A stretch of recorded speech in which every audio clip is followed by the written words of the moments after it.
comme Alain a dit un certain nombre de choses que j'aurais pu dire, donc je vais essayer de ramasser. Mais non, au contraire, merci. Je vais essayer de ramasser mon propos. Je trouve que la difficulté dans le genre de réunion à laquelle nous sommes aujourd'hui, c'est éventuellement de ne pas répéter des choses que chacun sait déjà, sans ouvrir de nouvelles portes. Donc je vais essayer de le faire, je vais essayer d'être très concret. Le thème, c'est la sécurité. C'est un mot auquel je ne crois pas. Je crois que ce mot n'existe pas. Enfin, je veux dire, le mot existe, mais je pense que ce qu'il recouvre n'existe pas.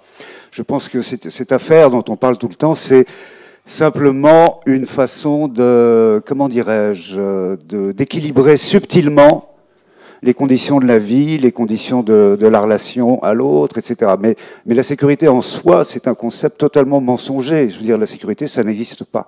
Je veux dire, on peut doser les choses, on peut prendre en compte, on peut aussi être sensible aux réactions des uns et des autres.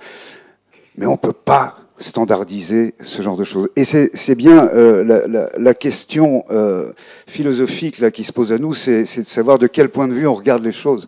Si on accepte un concept comme celui de sécurité, on est déjà en train de standardiser, donc on est déjà en train d'accepter une manière de considérer l'être humain qui n'est pas loin, qui commence à se rapprocher dangereusement, disons, de ce concept juste mortifère qui s'appelle transhumanisme et qui est en train, petit à petit, de déboulonner toute construction d'une humanité qu'on avait déjà du mal à faire tenir, hein, mais qui est en train d'être vraiment démonté pièce par pièce.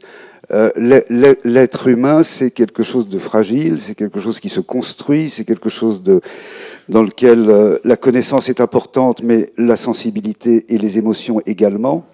Ça a été dit tout à l'heure par rapport à l'éducation, notamment par rapport aux enfants, par rapport aux adolescents. Et donc, c'est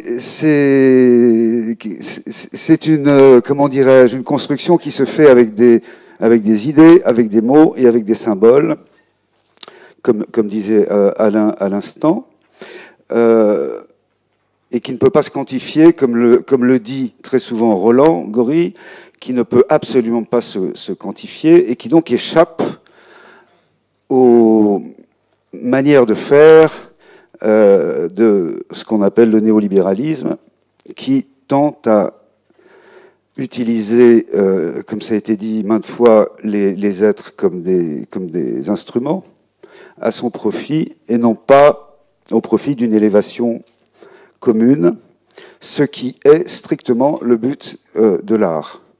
Donc on voit bien, si on parle comme ça, logiquement, on en arrive au moment où on considère que le geste artistique est face à un adversaire, à un réel adversaire. C'est pas seulement qu'on le prend pas assez en considération, parce que de ce point de vue-là, je veux bien reconnaître, et nous pourrions être plusieurs à le faire, que nous avons échoué. Nous avons échoué dans le travail qui consiste, le travail pédagogique, le travail d'illustration, le travail d'exemple, le travail de diffusion des idées, qui consiste à faire comprendre que nous parlons là d'un enjeu central de la construction de l'être humain. Nous ne parlons pas du tout de quelque chose qui serait en quelque façon secondaire ou subsidiaire. Nous parlons de quelque chose de central. Nous parlons d'un endroit, d'un espace-temps, d'un espace où rien ne peut être quantifié jamais.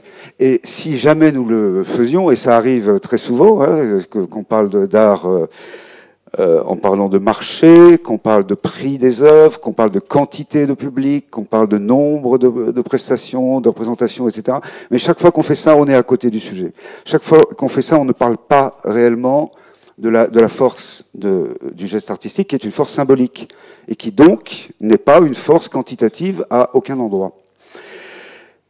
Donc, c'est pour dire que c'est un adversaire important, que c'est un combattant important, c'est une armée importante dont nous parlons, et même si très souvent, y compris dans cette merveilleuse assemblée et cette merveilleuse organisation que nous aimons et que nous suivons depuis ses débuts, même si ici, comme ailleurs, c'est toujours à la fin qu'on parle de culture, hein, et bien c'est bien qu'on en parle en tout cas, parce qu'il y a aussi des endroits où on n'en parle pas du tout, enfin presque à la fin, disons.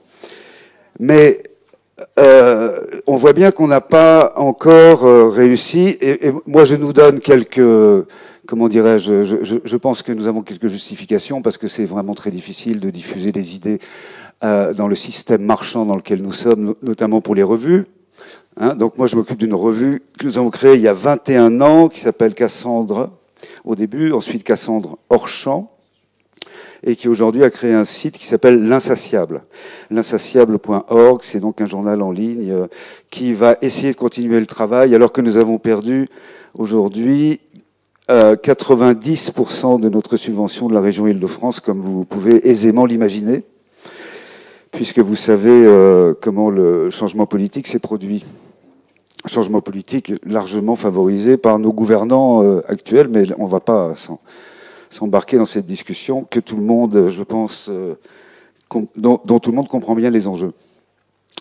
Ce qu'on a essayé de faire dans notre travail depuis 21 ans, et où je dis que nous avons échoué, mais peut-être qu'on a fait ce qui était possible de faire, parce que c'était une ambition énorme, c'était de dire... depuis plus d'une cinquantaine d'années, on commence à comprendre de quoi il s'agit quand on parle d'écologie. On commence à comprendre que c'est pas juste quelque chose d'annexe, que c'est pas juste les petits oiseaux et les petites fleurs. Hein. On a compris maintenant que c'est vital, que c'est central l'écologie, que c'est une question de vie ou de mort de l'humanité, etc. Je pense que ce que nous aurions dû réussir à faire maintenant, c'est de faire comprendre que la construction de l'être humain, c'est-à-dire la mise en valeur des outils symboliques qui permettent de le faire, des langages, si vous préférez, pour parler simplement, des langages. La production artistique, c'est la création de langages. Et il n'y a pas que la création artistique, bien sûr, il y a aussi le langage avec lequel on peut se parler maintenant, qui font que nous sommes des êtres humains construits principalement de mots, puisque nous avons beaucoup parlé de psychanalyse tout à l'heure, inutile de rappeler que tout cela est fondé sur le langage et que notre être est fondé sur le langage.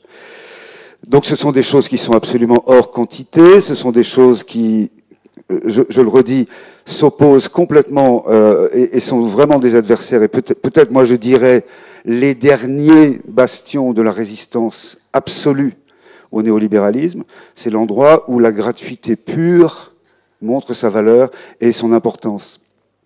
C'est l'endroit où nourrir, élever, construire un être humain ne peut pas se quantifier, mais c'est la chose la plus essentielle qu'on puisse faire.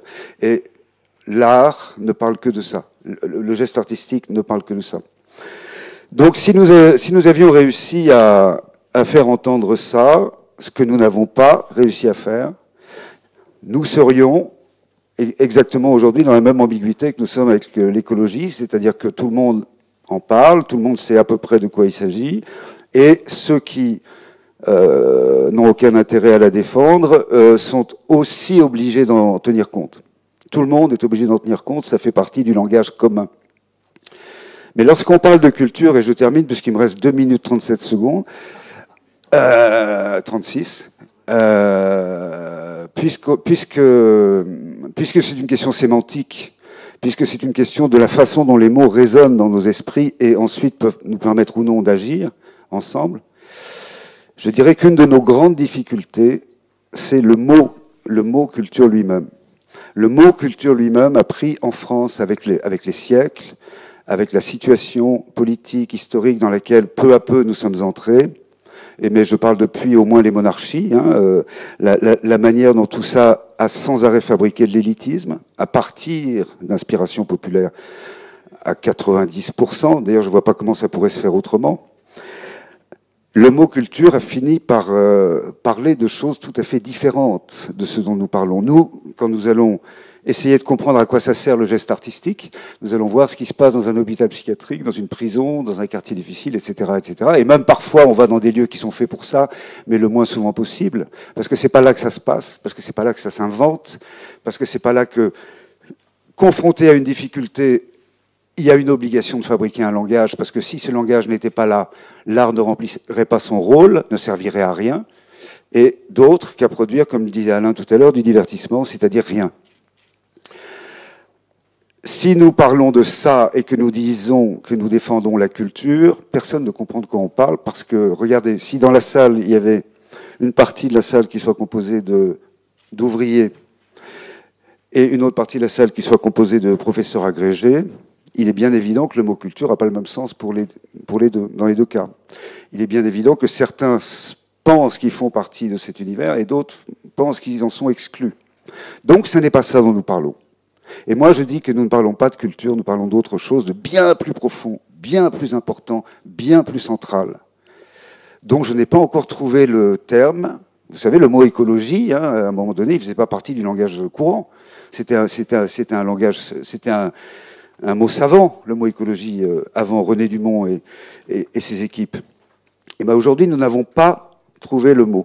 Moi, j'ai tendance à parler des outils du symbolique, parce que si on parle des outils du symbolique, on déborde complètement la question du petit milieu de l'art, du petit milieu de la culture, des hiérarchies, des luttes de pouvoir, etc. On est complètement ailleurs, et on sait que ça peut se trouver dans beaucoup d'autres endroits.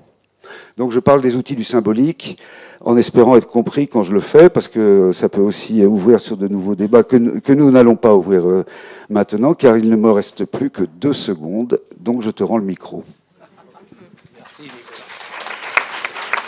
Tu sais, Nicolas, parler en dernier, c'est aussi éventuellement avoir le dernier mot. On va passer la parole tout de suite à la table ronde suivante, et pas prendre les réactions maintenant, mais reporter à la suite.